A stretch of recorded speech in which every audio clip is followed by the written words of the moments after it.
Voici votre fille aux prairies. Avez-vous reconnu le bruit de ses pas? Elle est revenue vers vous avec le printemps, à la saveur douce, vers vous, la maison de sa jeunesse. Elle est revenue vers vous, pas de compagnon pour elle, sur les chemins, sinon celui dont elle porte l'image, hier comme demain, abreuvé de désir, sa passion ayant mûri. Aux prairies déployées au pied des monts, elle est leur fille comme vous.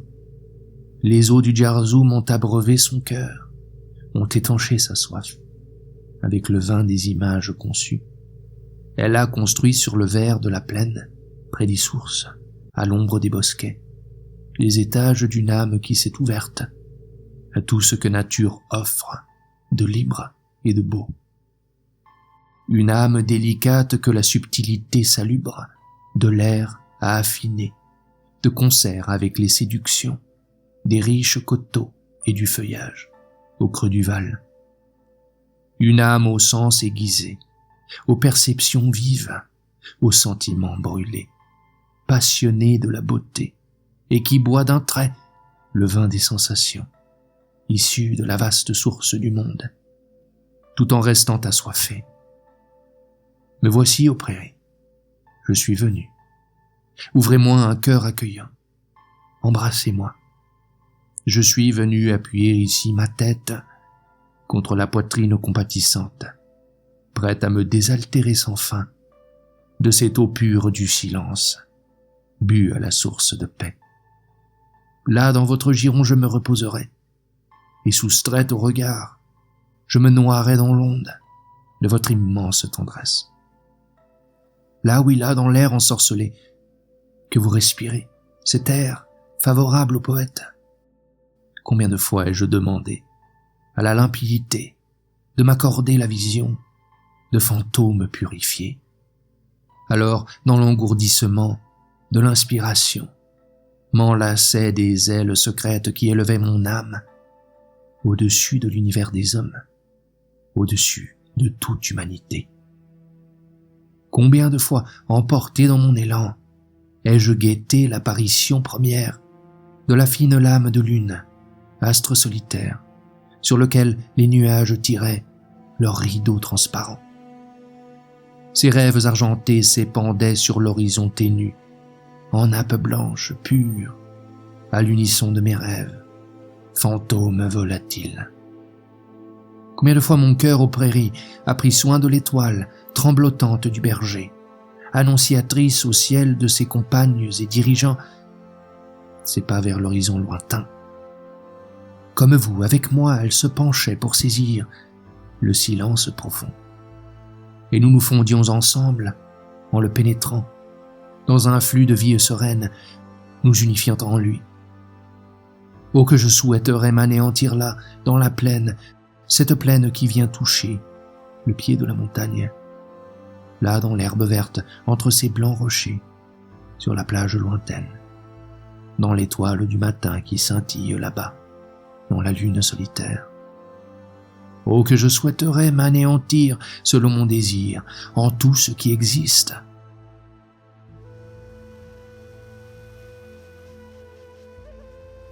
Dans le jour, nous descendons vers les ports, notre protection, vers les navires aux voiles déployés pour le voyage.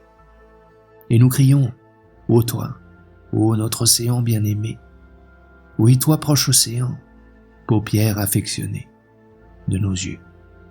Nous venons vers toi seul, car nos compagnons, retranchés derrière leurs montagnes, là-bas, ont choisi de demeurer captifs des longues léthargies, tandis que nous choisissons le voyage. Les gardiens ici nous ont informés qu'il est des îles au loin passionnément éprises du danger, détestant l'installation à demeure et la circonspection, des îles luttant corps à corps avec le destin, semant les dents des hommes morts au hasard des déserts, et des villes, lettres lumineuses, transcrivant 1000 exploits, occupant en totalité la vision dévolue par leurs soins, à nos yeux, parés de l'extraordinaire couleur dont rêvent les grandes âmes au cours de leur jeune âge. C'est ici que nous embarquerons à bord de navires, portant cargaison de verres soufflés, de bois de pin, de tissus de soie, lourds des vins de nos pays, de leurs fruits. Nous crions « Aux navires, aux passerelles !» Larguez tout après nous avoir accueillis et conduisez-nous à la rencontre de l'autre, de celui qui nous apportera ce qui, plus que tout, nous importe, et qui de nous pourra prendre 1000 douceurs. Ô toi roulier, vois, nous sommes venus vers toi, seuls, laissant derrière nous nos compagnons, là-bas, dans les sables, car ils ont préféré la demeure, le repos sous la miséricorde de la coutume, des provisions sagement amassées, mais sujettes à l'épuisement, de l'ennui.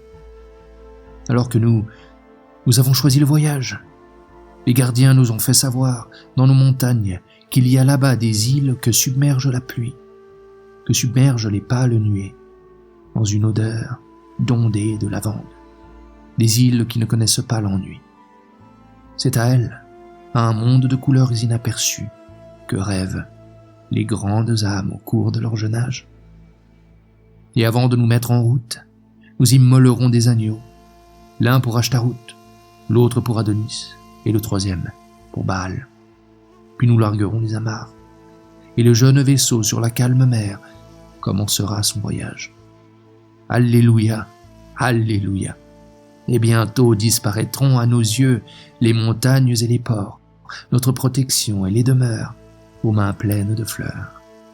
Alléluia, Alléluia, Alléluia.